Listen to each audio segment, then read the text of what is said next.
hal yang tidak normal itu banyak orang ini salah, orang langsung ngasih statement ini dan itu. Terkadang untuk menjawab sebuah hal kita nggak bisa dengan waktu yang singkat. Yang paling penting itu bukan tentang ininya, besar masalahnya atau kadar negatif atau positifnya, tapi tentang kesadaran akan keseluruhan yang kita alami tadi.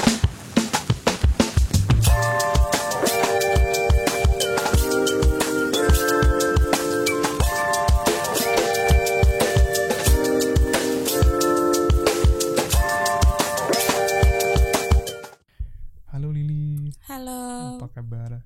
Alhamdulillah baik, Ini Bang. pertemuan yang ketiga kali ya. Iya. 3 kali.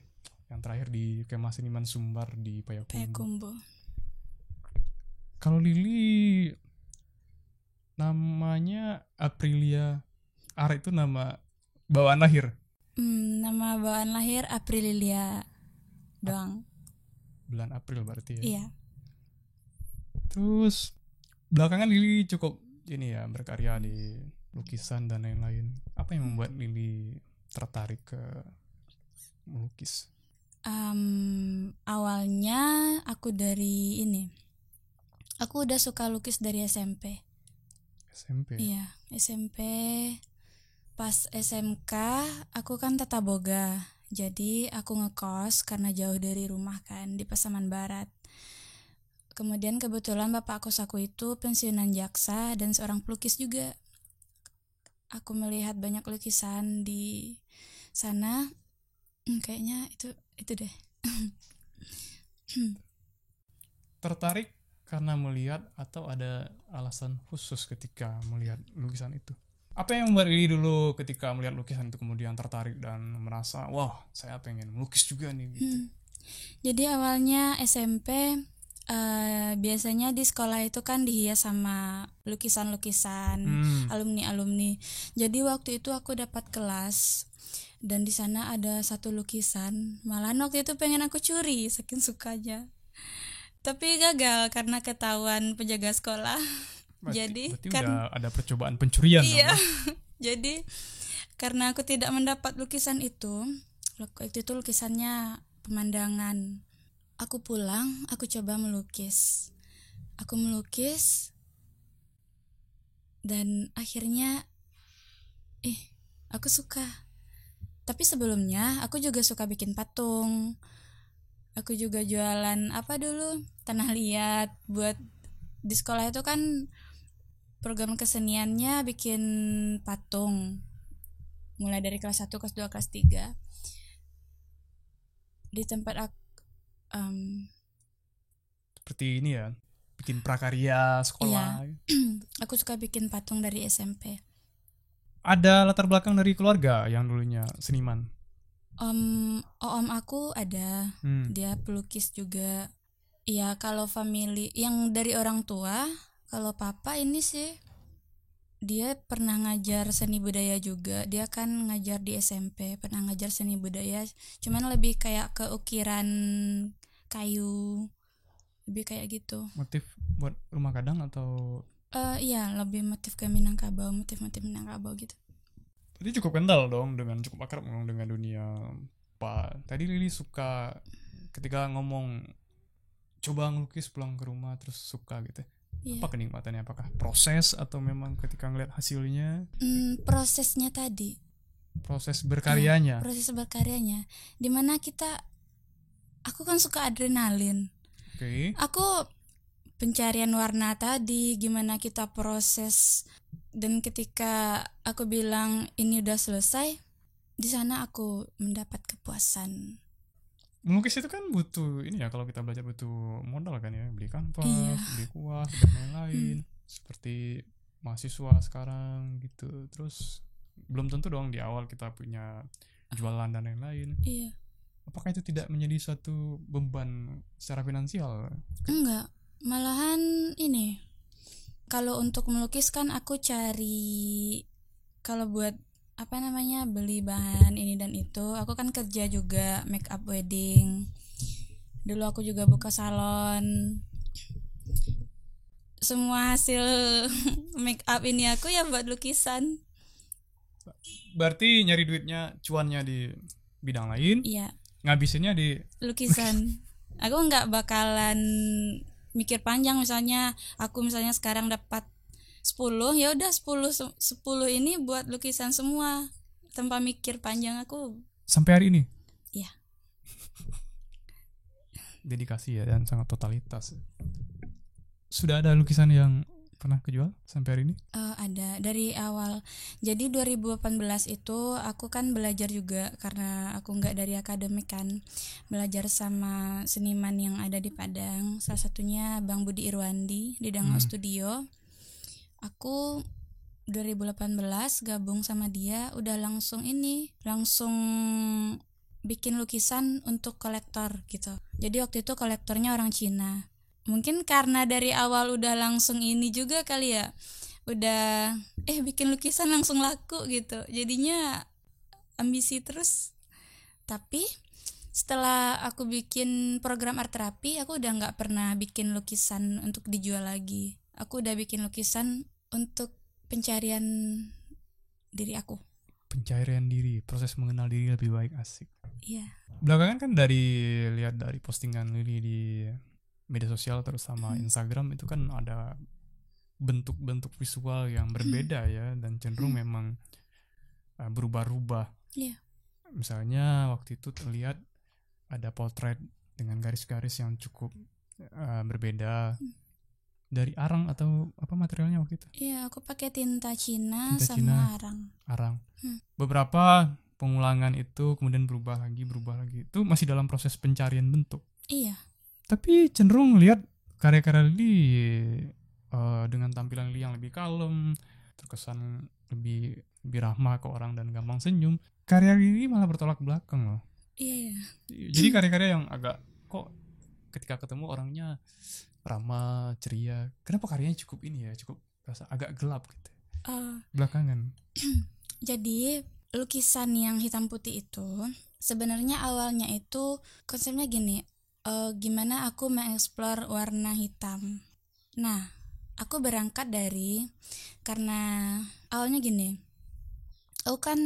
kita kan pasti punya kayak seniman sebagai apa namanya? Inspirasi. Aku suka 2 seniman. Yang satu Marina Abramovic.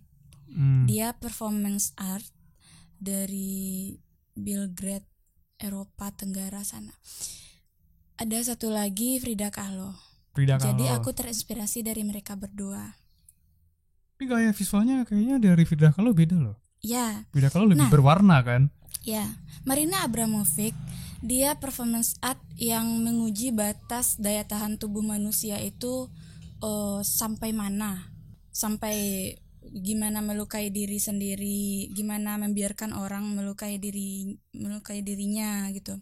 Waktu itu dia bikin ikut di sebuah pameran, dia membiarkan dirinya dalam 1 jam menjadi objek untuk para pengunjung galeri. Dan dia menyediakan beberapa benda tajam, menyediakan benda lain juga seperti bunga, pena, banyak waktu itu.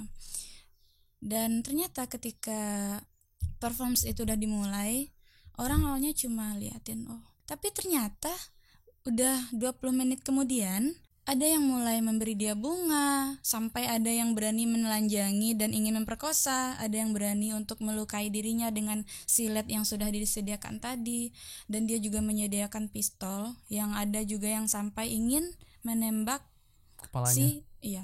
Tapi waktu itu nggak jadi karena pistol tadi dibuang sama pengunjung lain keluar. Jadi adegan. Jadi performance-nya itu lebih ke social eksperimen juga dong. Iya, dan aku suka pola yang seperti itu. Pola yang sedikit tidak biasa. Iya, aku suka. Tapi menguji sisi humanis manusia. Iya. Dan dalam lukisan aku dari kecil kan aku suka explore. Aku suka explore tentang emosional. Jadi ketika aku tahu Marina Abramovic, aku jadi makin yakin untuk mengeksplor batas emosional tadi. Oke, dia batas daya tahan tubuh kan. Aku batas emosional. Emosional diri sendiri? Kalau awalnya iya. Sekarang? Kalau udah 2 tahun 3 tahun terakhir, aku lebih ini, bagaimana aku berinteraksi, gimana aku melihat orang berinteraksi dan peristiwa-peristiwa yang abnormal mungkin. Oke, boleh coba aku simpulkan supaya ini jadi satu pemahaman yang sederhana. Lily mencoba eksperimen dan mencatat emosi manusia dalam bahasa visual. Ya. Tapi yang Lily catat ini sisi emosi orang, sisi dari psikis berarti ya. Itu apakah memang Lily ngerasa mencoba mereplikasi yang orang rasakan? Ya. Atau Lily coba seakan-akan berandai-andai emosi orang rasakan kemudian menuangkan di lukisan? Enggak, itu enggak bisa diandai-andaikan, harus berangkat dari kenyataannya fakta. Contohnya gini, ada waktu itu aku butuh 1 tahun, aku masuk ke lingkungan LGBT. Gokil. Terus? Dan nggak ke ini, tapi udah persetujuannya si orang tadi. Aku izin untuk meriset kehidupannya gimana dia, dan dia juga bersedia untuk dilukis. Itu gendernya laki-laki apa perempuan? Laki-laki. Laki-laki. Iya. Terus? Aku masuk ke kehidupan di sana, aku masuk ke kehidupannya dia. Masuk dalam artian hubungan relationship atau enggak, riset tentang keseharian dan segala macam? Riset tentang keseharian, tentang gimana ya? Mungkin lebih tepatnya manipulatif itu baik. Menurut abang manipulatif itu sah-sah saja atau merugikan sih? Tergantung kondisi kan. Tergantung persetujuan kan. Tergantung orang yang kita hadapin juga. Terus? Aku suka begitu. Jadi aku 1 tahun misalnya masuk di lingkungan ini, aku dalamin, oh ternyata aku dapat gini loh, hal yang tidak normal itu banyak orang, ini salah, orang langsung ngasih statement ini dan itu. Tidak normal dalam artian berbeda. Iya, berbeda. Terus Lily mencoba menyelami ke sana, mengenal kehidupannya yang dianggap tadi tidak normal buat orang lain. Iya. Terus apa yang menjadi pelajaran di sana? Banyak hal yang aku dapat gini. Ternyata ketika kita beneran udah masuk di situ, kita jadi mikir, malahan kebanyakan bikin gini loh. Kita nggak mikir benar atau salahnya lagi. Terkadang untuk menjawab sebuah hal, kita nggak bisa dengan waktu yang singkat. Ada yang harus dibiarkan, ada yang memang harus ya udah gini aja dulu gitu loh. Aku nggak bisa bilang detailnya sih, karena itu privasi kan. Terus ketika setelah coba eksperimen kesana kemari, observasinya langsung ke sesuatu isu yang mungkin menjadi mengganggu bagi orang lain dan viral gitu, Lily mencoba masuk ke sana gitu. Pengaruh yang dirasakan ketika berkarya apa? Kalau pengaruhnya dalam segi mana ini? Misalnya dalam cara menuangkan rasa di karya, output visualnya, pengaruh yang dirasakan kayak seperti apa? Pengaruh menurutku apa ya? Pengaruh maksudnya aku nggak ngerti. Kan terkadang gini, itu kan suatu proses pencarian kan, kita pencarian jawaban karena penasaran kehidupan ini seperti apa segala macam. Seperti perjalanan manusia kan, pelan-pelan kita memahami perbedaan, toleransi.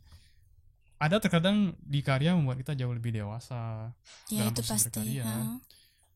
Dan terkadang di bentuk visual biasanya ada juga yang cenderung mengangkat itu, outputnya di sana.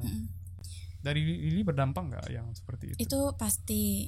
Ya, dampaknya pasti banyak. Apalagi banyak dampak yang awalnya kita nggak nyangka, ternyata separah ini juga gitu. Tapi yang paling penting itu bukan tentang ininya, besar masalahnya atau kadar negatif atau positifnya, tapi tentang kesadaran akan keseluruhan yang kita alami tadi, yang kita perbuat, yang kita terima secara nggak sengaja gitu. Jadi aku banyak menyediakan kotak-kotak. Jadi contohnya dalam 1 tahun aku di lingkungan yang LGBT tadi. Ketika aku udah keluar dari Misalnya aku ketemu, terus nanti aku besoknya aku kan ketemu beda orang lagi, itu kotaknya beda lagi. Jadi pas aku melukis, aku berada di kotak tersendiri. Jadi kalau udah selesai ya udah gitu. Aku nggak bisa misalnya kayak gabungin, misalnya aku sekarang terpengaruh setelah mendapat kenyataan, wow ternyata gini loh, aduh aku harus gimana nih, aku nggak bisa, itu kan pengaruh juga ke psikologis kan. Jadi ya udah aku harus bisa bedain kotaknya. Ketika emosionalnya gini, aku misalnya harus berangkat ke kampus, ya beda lagi, aku bakalan menjadi orang yang beda gitu loh. Itu belajarnya dari siapa? Dari mana? Dari mungkin enggak, ini udah pasti sih dari kegagalan yang mungkin Sangat personal. ya. Berarti dari perjalanan. Aku dari kecil banyak melihat pelecehan seksual, pencabulan, kekerasan seksual, penipuan apalagi, dan itu kayaknya awalnya itu menjadi kayak aduh trauma banget, aduh. Tapi aku akhirnya menikmati proses itu karena aku udah lihat, aku merasakan sendiri ketika aku benar berani untuk langsung terjun di sana. Wow, aku banyak dapat hal yang ternyata yang membentuk diri kita itu apa, kita bisa kendalikan. Kebanyakan orang pengkarya ini kan sangat subjektif ya. Biasanya kan ini bisa menjadi refleksi diri dia atau refleksi diri orang lain. Ketika dia terlibat pada suatu isu, mendalami, itu kecenderungan besar mempengaruhi dalam berkarya. Iya. Keseharian. Iya, pasti. Nah, makanya tadi bertanya ke Lili, belajarnya dari mana gitu? Karena nggak semua orang bisa. Pengalaman pasti. Terus yang paling penting itu kesadaran tadi sih. Contoh aku membatasi. aku pencarian aku waktu itu sampai ke ini, aku juga ke psikiater gitu. Aku coba cari di agama, aku pergi ke pondok, tempat ustad gitu. Aku juga pergi ke, kan kita di Minangkabau. Adat, tokoh adat. Iya, ke tokoh adat, ke psikiater ini dan itu ya. Buat berkarya atau karena keingintahuan personal? Menurut aku antara explore dan berkarya tadi, gini loh. Dia itu proses yang beda, tapi nggak bisa tapi dia setali, cuman prosesnya beda. Dia nggak bisa kayak ini aku explore begini, nanti pas berkarya aku nggak bisa yang kayak, mungkin itu lebih mengendalikan ego kali ya, ego sama itu satu, soft skill juga penting. Makanya sekarang malahan aku, kalau dulu kan setiap hari aku melukis, pagi, siang, sore aku melukis selama 8 bulan gak berhenti. Sekarang malahan lebih ke ini, aku melukis satu, aku pikirin dulu, aku sketch dulu, nanti kalau udah baru aku pindahin ke kanvas. Eksplorasi Lili dalam berkarya ternyata bukan hanya tadi kita bahas di awal pencarian visual, berarti iya, pencariannya terhadap pertanyaan-pertanyaan yang diragukan diri sendiri ya, dan yang berdampak dari masa kecil. Iya. Tapi ketika Lili tadi bilang ada trauma, hal-hal yang sentimen, pelecehan dan lain-lain, bagi aku sendiri ketika ngelihat karya-karya Lili itu ada kecurigaan waktu itu. Apa itu? Oh, ini ada masalah nih. Ya. Ada sesuatu yang membuat dia berkarya seperti itu. Kalau karyanya gelap ya mungkin dibalik, kan lihat waktu itu, coba juga waktu itu kepo kan, lihat foto Lili, foto profile kan, senyumnya gamblang gitu, dari mata nggak terlalu terlihat tertekan dan lain-lain, galau kan, biasanya dari mata kelihatan yang galau kelihatan gitu ya, nggak bisa disembunyiin. Kalau lihat itu, kenapa ya karyanya agak gelap gitu, terus bentuk visualnya garis-garisnya kasar gitu, seperti marah, bercampur sedih dan lain-lain. Wah, ternyata sedemikian rupa ya yang proses akhirnya. Lili sadar gak sih belakangan itu mulai bentuk visualnya mulai mirip? Mirip apa? Secara Mistik. garis-garis belakangan mulai ada kemiripan, warna-warnanya mulai berasa konsisten, agak gelap dan lain-lain. Mungkin lagi fasenya di situ. Enggak, itu semua aku sengaja. Iya, sengaja. Aku sadar dari awal, oh ini begini gitu. Kalau awal aku mencoba hitam putih itu kan aku lagi mendalami karakter bipolar. Karena aku juga lagi explore teman-teman aku yang skizofrenia, yang bipolar, yang gangguan psikologis, yang tiap minggu itu harus ke psikiater, harus minum obat gitu. Aku juga masuk di sana. Gini, gitu. Tapi ketika eksplorasi kesehatan mental itu kadang berdampak loh. Iya, berdampak. Lili ngatasinnya gimana? Ada waktu itu yang dimana aku nggak sengaja, gini loh, ternyata aku masuk ke lingkungan yang di luar ekspektasi aku. Contoh gini, lingkungan yang banyak kekerasan. Aku pernah ditampar, aku pernah diludahi, aku pernah ya mungkin aku cuma bisa bilang cukup berbahaya ya. ya. Terus? Oh, ternyata aku gagal dalam mengendalikan aku jadi ketergantungan secara emosional ke orang-orang yang aku eksplor tadi. Tapi satu aku batas dulu ya. Semua yang aku eksplor tadi itu udah berdasarkan persetujuannya dia. Tapi bukan aku nanya, "Bang, aku mau eksplor kamu nih, bukan. Caranya bukan gitu."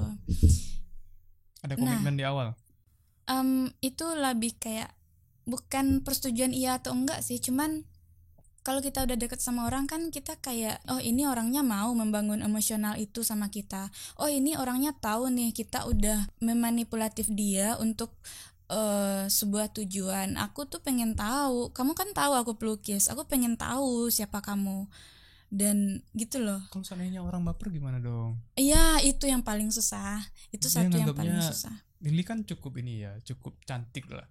Terus misalnya lagi deket, ternyata ini bagian riset doang nih gitu. Iya. Orangnya baper gimana? Kalau dulu 2018 itu aku terjebaknya di sana juga. Sampai aku sering diteror waktu itu. Dia kecewa? Iya, kecewa pasti dong. Karena jadi bahan eksperimen. Tapi kan udah persetujuannya dia. Aku mungkin keuntungannya itu aku selalu membuat alasan aku pelukis, tapi dianya setuju. Mungkin dia juga penasaran, rasa saling penasaran gitu. Nah, akhirnya baper. Kalau dulu 2018 itu aku masih kayak aku belum punya cara. Aduh, gimana nih? Aku cuma ego. Aku yang kecewa, aku yang merasa menjadi korban, aku yang merasa kecewa gitu. Aku lari, aku pergi, aku nggak peduli dia. Nah, kalau sekarang udah nggak gitu lagi. Udah 2 tahun terakhir, apapun bentuk emosional yang udah aku bangun sama orang, aku bertanggung jawab penuh atas itu. Jadi ketika orang itu merasa dirugikan secara emosional, aku harus bertanggung jawab gimana aku membentuk emosionalnya sesuai keinginanku mungkin. Gini, dia udah baper, aku harus bisa lagi untuk menetralkan bapernya dia. Dia merasa marah karena gak dapat sesuatu yang dia inginkan secara emosional. Aku harus bisa mengendalikan, menetralkan itu agar tidak ada yang rugi baik dari dia maupun aku gitu. Tapi kebanyakan aku sih yang rugi, aku bisa bilang jujur, karena aku mengorbankan apapun untuk ingin tahu. Tapi aku juga berani bilang orang lain dong. Tapi aku juga berani bilang ya, aku nggak pernah sekalipun merugikan dari hal yang di luar emosional. Di luar emosional, kalau emosional mungkin awal-awalnya dia rugi. Tapi menurutku itu sah-sah aja sih. Selagi nggak melukai fisik orang dan nggak merugikan dia secara finansial. Tapi kan luka bukan hanya fisik. Iya sih. Mental gimana dong? Iya, itu satu. Tapi kan aku nggak pilih sembarangan orang juga.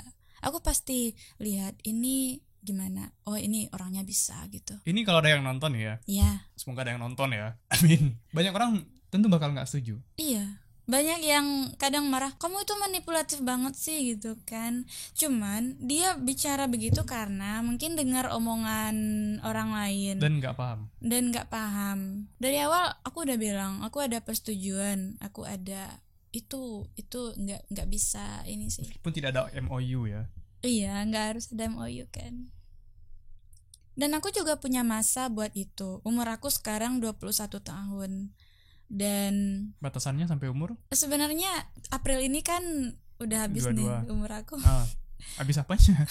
Umur aku yang ini, jadi aku memutuskan untuk udah yang begini udah, karena aku tahu aku sekarang kan, apalagi di umur sekarang aku tentu harus mikirin pekerjaan aku, kuliah aku ini dan itu. Jadi aku udah putusin 3 tahun ini, setahun sebelum aku wisuda aku begini, nanti setelah wisuda begini dan begitu. Planning udah ini ya. Berarti eksperimental permainan emosi tadi habis. Karena aku udah menutup itu, karena udah selesai, makanya aku berani ngomong. Sudah selesai. Iya, aku jadi udah selesai dengan berapa itu. Tahun? Dari 2018 sampai 2022. Iya, 4 tahun. Sampai sebulan yang lalu. Dan korbannya berapa orang? Wow. Kita bahas korban, misalnya kan mereka jadinya masa korban dong. Tentu dong. Sejauh ini tidak ada yang merasa menjadi korban, karena aku selalu menjalin hubungan baik.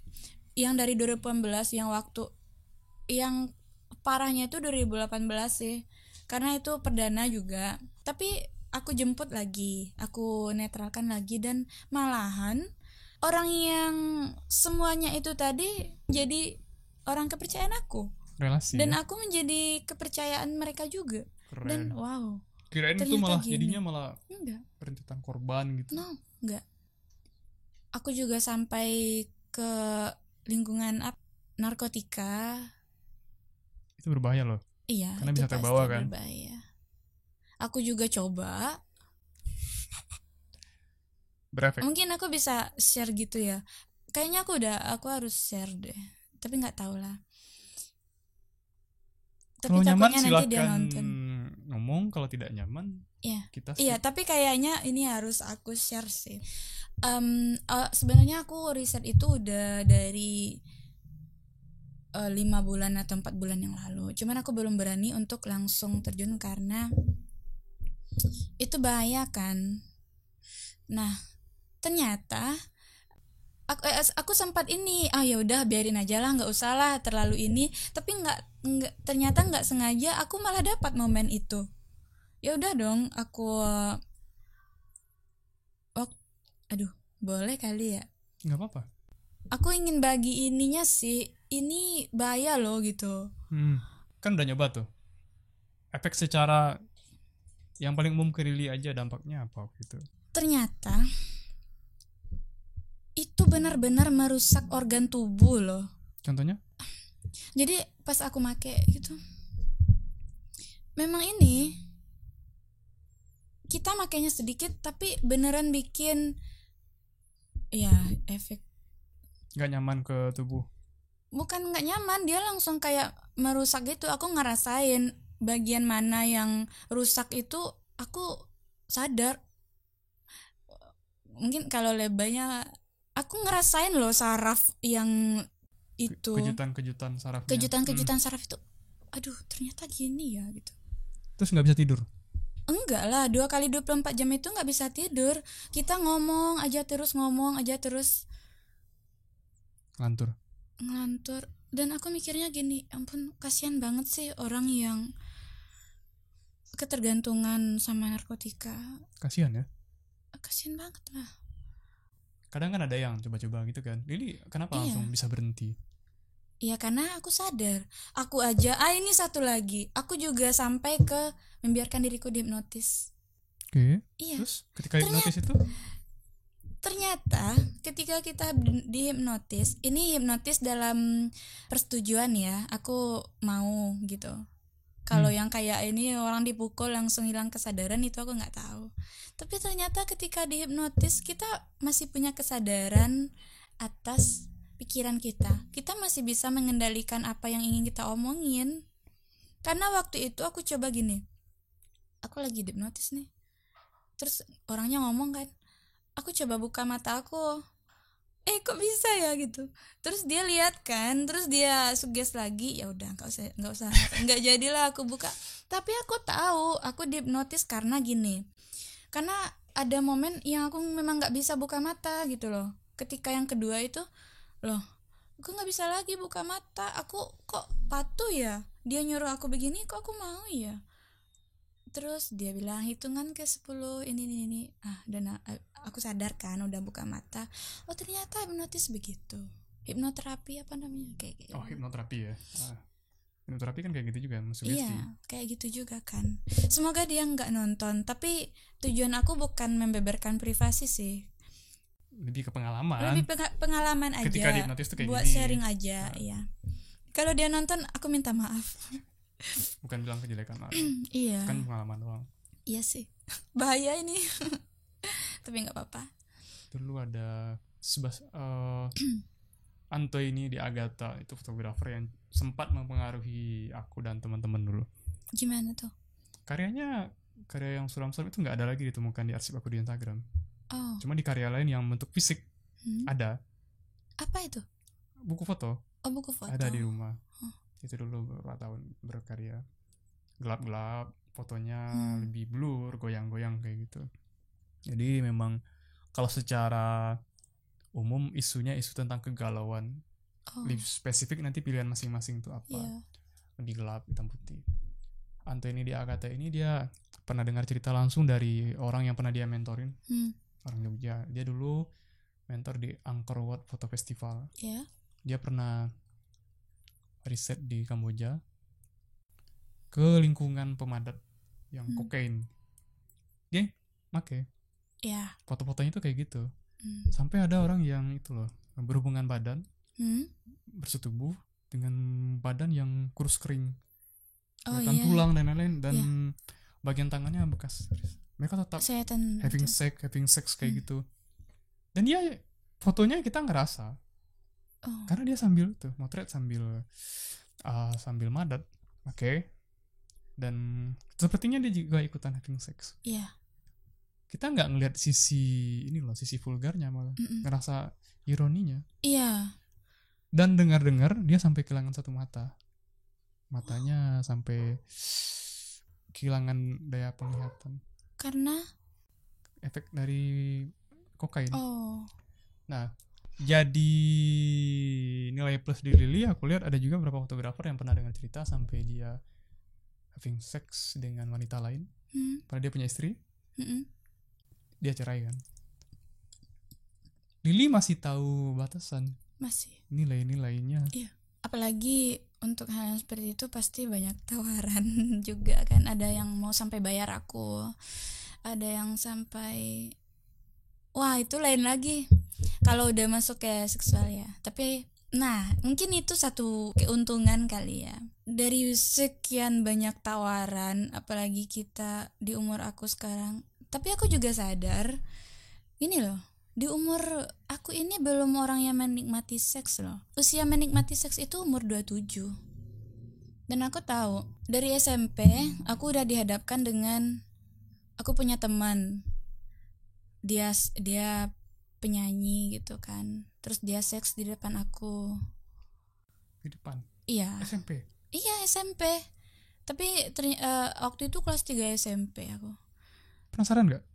Penasaran dong. Aku lihat dia, oh gitu ya gitu. Tapi ada sesuatu itu gak? Kayak keinginan bergejolak kayak gitu, hasrat?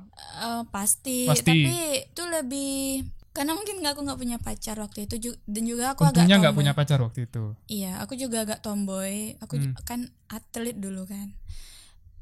Aku lebih, terus aku juga punya ini ke perempuan. Aku bukan bilang aku suka perempuan ya, tapi aku punya emosional yang gini loh. Kalau aku mau baru enggak yang ini tadi dulu. Jadi kan aku udah melihat seks udah dari SMP tuh. Apalagi pas kita kuliah pasti banyak godaan kan. Terus dan ternyata untungnya itu gini, aku nggak bisa mengarah ke situ kalau nggak ada perasaan cinta. Gitu loh. Aku udah pernah coba, udah sekian banyak tawaran, kita pasti ada ini, aduh aku sebenarnya kagum sih sama dia, terus dia ngajak aku begituan, aduh gimana ya, pasti kita mikir gitu kan. Tapi nggak bisa, kalau nggak ada perasaan cinta nggak bisa, harus ada satu ikatan emosional ya. Iya, nggak bisa. Mungkin itu efek negatif karena aku suka mengeksplor emosional tadi, jadi kayak aku nggak ada waktu untuk itu gitu, karena aku udah melihat itu. Apalagi kayak LGBT tadi, aku lihat anak-anak gini loh. Ada satu, jadi aku laki-laki nih, aku bercerita gini aja. Aku laki-laki, terus aku pergi ke kosan anak SMK, terus anak itu pijitin aku, laki-laki berdua, dan ternyata mereka mau seks. Terus aku ladenin, kayak ini loh, aku ladenin mereka, terus aku bikin mereka mereka berdua seks, terus aku ngerokok sambil gini. Nonton? Iya, nonton anak SMK itu, cowok berdua loh. Aku nggak bakalan bilang daerahnya di mana, tapi itu salah satu fakta bagian dari ini tadi. Jadi aku udah melihat banyak kejadian ini dan itu, dan aku nggak punya alasan kenapa aku harus mencoba itu dengan banyak orang. Maksudnya gini loh, aku nggak punya alasan kenapa aku harus menerima tawaran ini dan itu. Bukan berarti aku nggak punya nafsu ya, tapi aku bersyukur karena itu tadi. Aku nggak bisa masuk ke emosional itu kalau nggak ada perasaan cinta, dan aku juga bukan orang yang gampang buat jatuh cinta. Oke.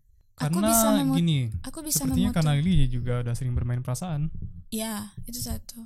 Aku bisa memutuskan hari aku cinta sama kamu, tapi ketika aku udah melihat ketidakmungkinan, aku bisa aja besoknya langsung menghilangkan itu. Berarti Lili cukup ini dong, susah membuka diri jadinya dalam satu relationship. Jadinya aku bisa agak sulit. Bisa jadi ya? kan? Karena sudah ngeliat emosi-emosi yang tadi. Oh ya. Tidak mudah. Terkadang terjadi emang seperti ini juga kan. Kita suatu seks itu kan kadang soal yang tabu kan. Iya. Dibicarakan seperti ini. Gamblang lawan jenis ngomong. Ketika misalnya banyak ketidaktahuan, pertanyaannya semakin banyak dong. Iya. Di situ mungkin ada memicu coba aja nih. Banyak bermain-main.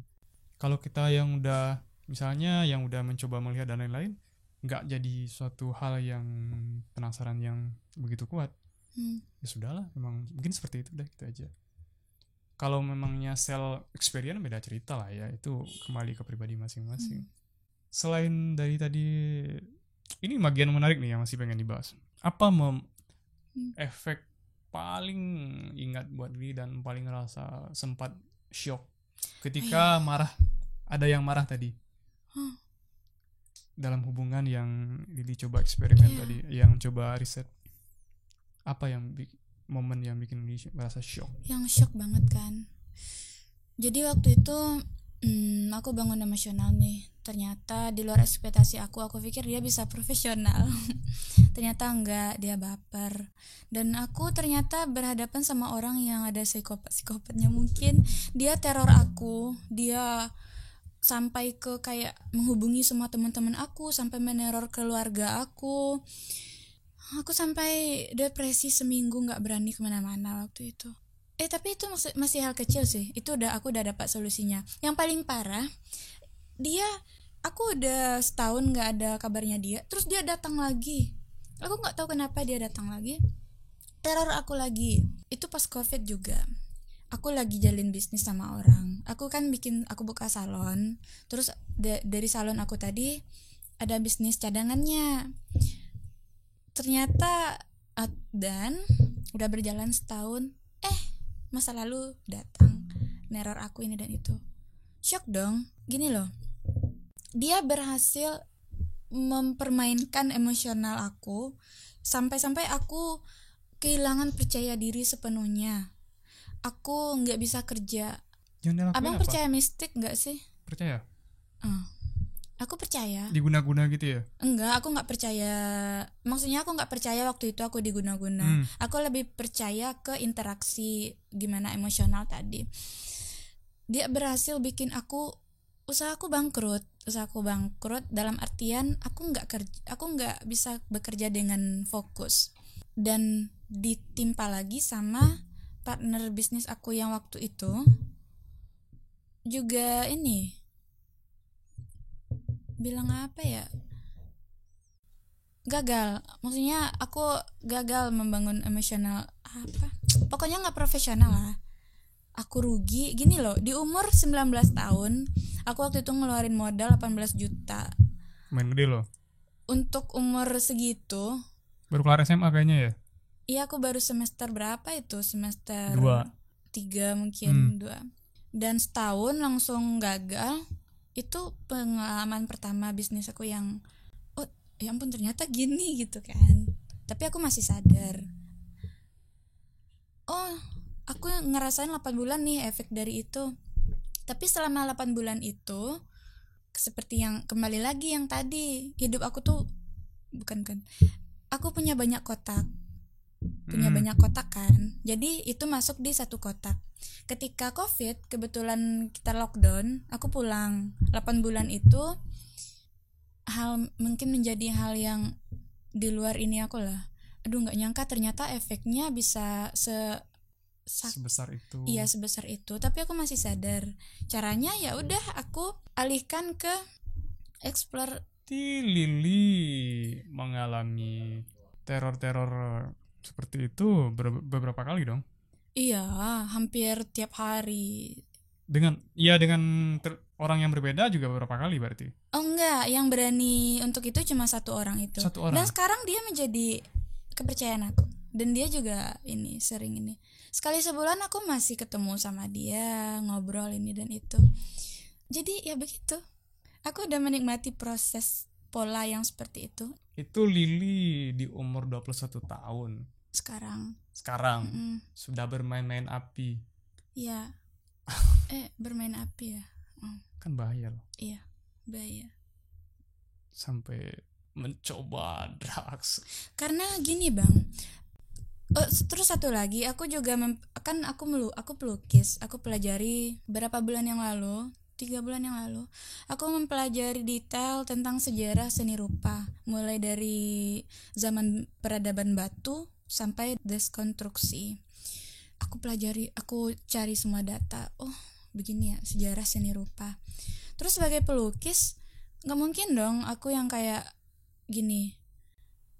Kalau untuk sekarang ya, lukisan yang hitam putih itu sebenarnya gini, aku kan explore buat warna hitam putih. Terus satu lagi, aku dulu di Dango Studio kan bikin program art terapi, dimana semua orang bisa mencoret bebas, berekspresi, bisa menjadi hobi gitu kan, tanpa mementingkan melukis itu harus mulai dari sini, tekniknya ini dan itu. Untuk mendukung itu aku menggunakan pola ekspresionis tadi. Tapi bukan berarti aku kayak ngasal doang ini dan itu, enggak. Tapi sekarang kan aku udah nggak di art terapi lagi, berarti aku mencari pencarian lain lagi. Mungkin bisa jadi aku nggak melukis hitam putih lagi karena aku udah selesai di sana.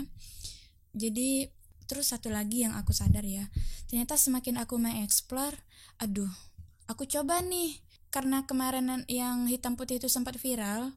Aku kayak gini, ya udah, aku kayaknya udah nemu nih karakter aku bakalan explore di sini aja. Oh ternyata nggak bisa. Dari apa yang ingin aku lukis, ternyata secara soft skill dan media yang aku gunakan tadi itu nggak cukup.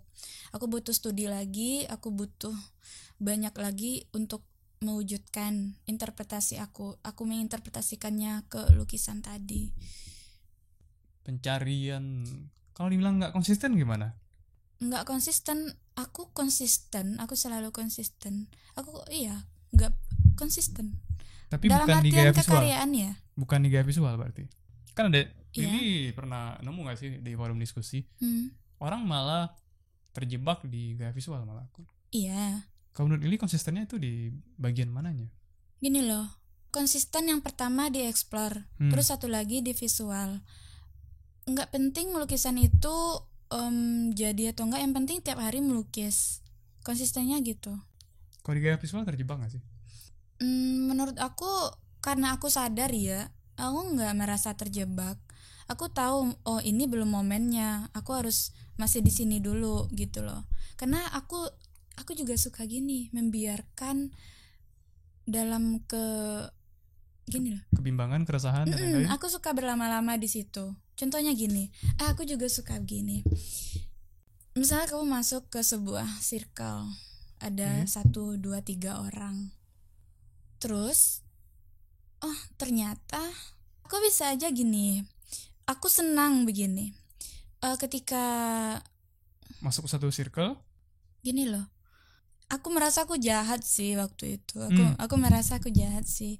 Jadi gini, aku masuk di situ aku sebagai orang yang bodoh banget. Aku kayak orang yang bodoh banget. Karena aku lihat beberapa teman aku dia nggak dihargain pembulian gitu loh. Cuman kan aku nggak nemu yang kayak beneran di film yang sampai dramatis gitu amat. Tapi teman-teman aku yang pernah dibully, terus aku ikut nimbrung. Bener yang pertama nggak dihargain karena dia nggak belajar, karena dia bodoh, dia sendiri yang bikin kan, karena dia nggak percaya diri gitu. Tapi kenapa sih harus digituin? Tapi itu juga nggak masalah. Aku juga itu kan prosesnya dia. Cuman aku penasaran, aku juga mau kayak gitu.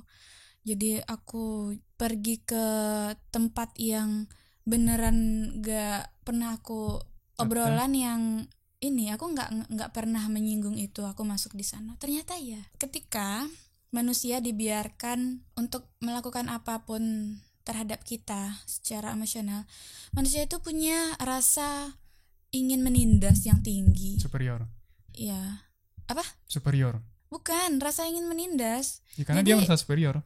Masa lebih tinggi gitu. Iya. Terus? Oh, ternyata gini ya rasanya gitu. Aku nggak menyalahkan dia itu. Aku malahan itu dirinya. Kita nggak mungkin merubah orang. Iya. Dia nyaman dengan dirinya yang seperti itu. Dan satu gini, terkadang itu memang cocok untuk karakternya dia. Karena dia juga mungkin punya lingkungan yang menuntut untuk dia mempunyai karakter seperti itu. Dan dia diberikan posisi sebagai itu. Arogan tadi, egois tadi, nggak masalah. It's okay. Tapi aku ingin membiarkan diriku korban di sana. Aku terlihat bodoh. Aku menikmati proses itu. Dirimu seperti nyamar suatu forum baru. Iya, makanya sebagai orang yang tidak dikenal gitu, sebagai orang bodoh. Nanti pasti bakalan kena, pasti bakalan. Tapi kan dekat. Dirimu pura-pura berkamuflase sebagai orang manipulatif gitu. Tapi mencoba pengen menyelami karena aku beberapa kali juga pernah seperti itu. Iya. Dan kayaknya banyak sih orang yang begitu, ya kan? Iya, penasaran saja. Kenapa begini? Cuma ada yang sekedar, ada yang mendalami. Ya, gitu. ada yang sengaja nyari masalah ke sana. Iya. Dan aku nggak suka tanggung-tanggung. Itu satu. Kalau aku udah membangun emosional yang kayak tadi, aku pasti punya kedekatan nggak bisa tanggung-tanggung. Aku harus membangun emosional yang aku beneran masuk ke kehidupannya dia. Dia juga punya kebebasan sesuai keinginan aku dong jadinya. Iya, sesuai keinginan aku sih. Cuman jahatnya aku mungkin di proses itu tadi sampai ketika ternyata begini. Nah, setelah proses itu udah selesai, aku bakalan bertanggung jawab atas itu. Aku bakalan liatin diri aku yang sebenarnya. Iya. Dan buka topengnya. Dan akhirnya keuntungannya apa coba? Kita semakin banyak mendapat orang-orang kepercayaan. Aku menjadi kepercayaannya dia menjadi kepercayaannya aku. Terjadilah ketergantungan emosional yang positif. Bukankah kepercayaan itu akan lebih dalam ketika beranjak dari hal-hal yang sakit duluan gitu? Aku nggak bisa percaya kayak kita ngobrol, oke, kita satu pemikiran, wow, oke, aku percaya nggak bisa. Kita harus ada bikin masalah dulu loh, gitu loh. Kayak gitu loh. Karena pernah dulu baca kutipan manusia itu saling mengenal karena ada amarah. Iya. Amarah itu kan adalah batasan kesabaran seseorang. Jadi kita paham gitu ya. Dia nggak suka nih dari momen ini gitu. Ini batas komprominya di sini gitu. Tapi ketika hubungan itu baik-baik saja, masalahnya mungkin banyak. Karena kita tidak tahu batasan masing-masing. Namun begini yang jarang orang lakukan ketika masuk suatu forum misalnya jadi pembicaraan hangat. Wah, di sana orangnya so keren, belagu, suka bully. Banyak orang yang datang sengaja bikin konfrontasi. Itu kan jadinya bikin konflik ya. Iya. Dan sentimen-sentimen begitu kan biasanya di kita bisa sampai bertahun-tahun. Iya. Kau Lili kan menyikapinya dengan cara berbeda ya. Masuk menyelami, pendekatannya lebih personal ya sama orang di sana. Iya. Dirimu seperti itu belajar dari siapa sih? Dari kegagalan aku. dari kegagalan yang sering aku alamin. Murni pengalaman pribadi. Iya, berarti. murni pengalaman pribadi. Karena gini, aku dari kecil, mungkin itu karena dilatih dari kecil juga kali ya. Dari SMP, SMK, aku selalu bertanya-tanya dan membawa itu. Terus sampai aku kuliah, aku mencoba mengambil beberapa tanggung jawab dan aku gagal di sana. Aku banyak mendapat penipuan dan gini, aduh, kok emangnya kurang aku apa? Jadi aku masih ego waktu itu. Emangnya kurang aku apa? Kok aku ditipu? Kok aku dianatin gini dan itu? Aku cari. Oh, ternyata puncak dari semua itu emosional. Selagi kita punya kesadaran tentang emosional, apapun itu nggak ada yang nggak bisa dikendalikan.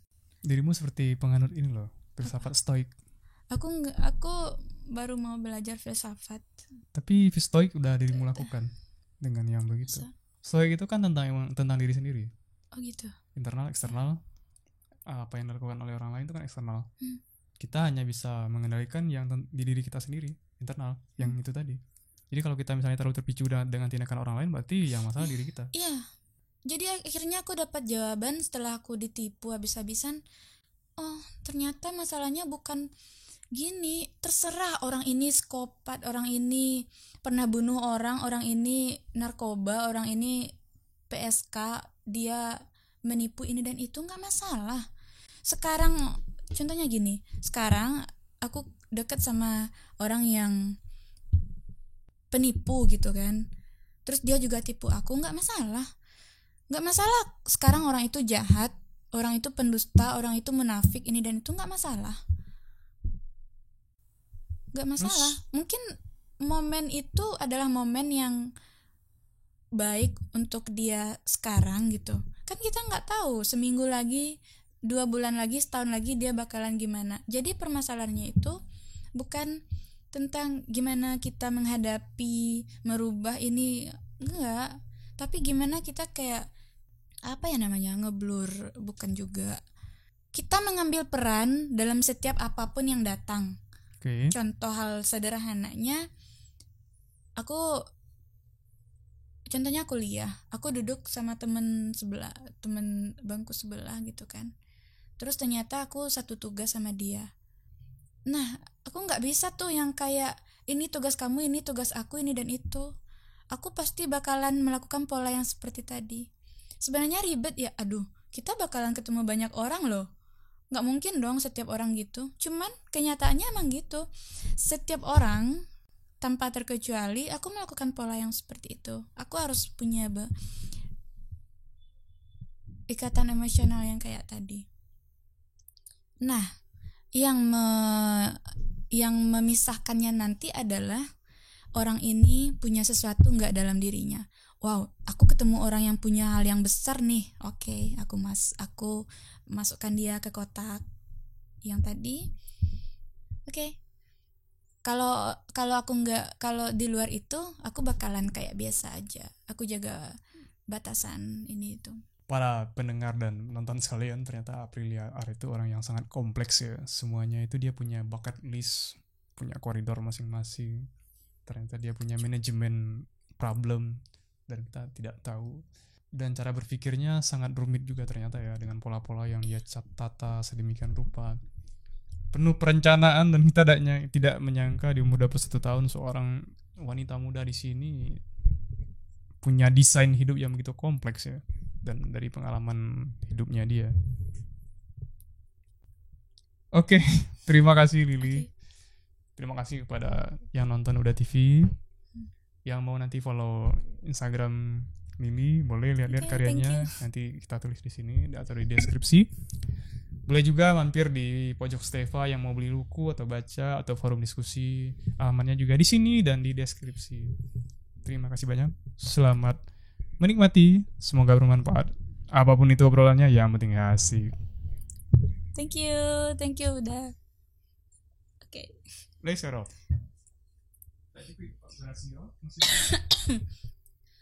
Saja.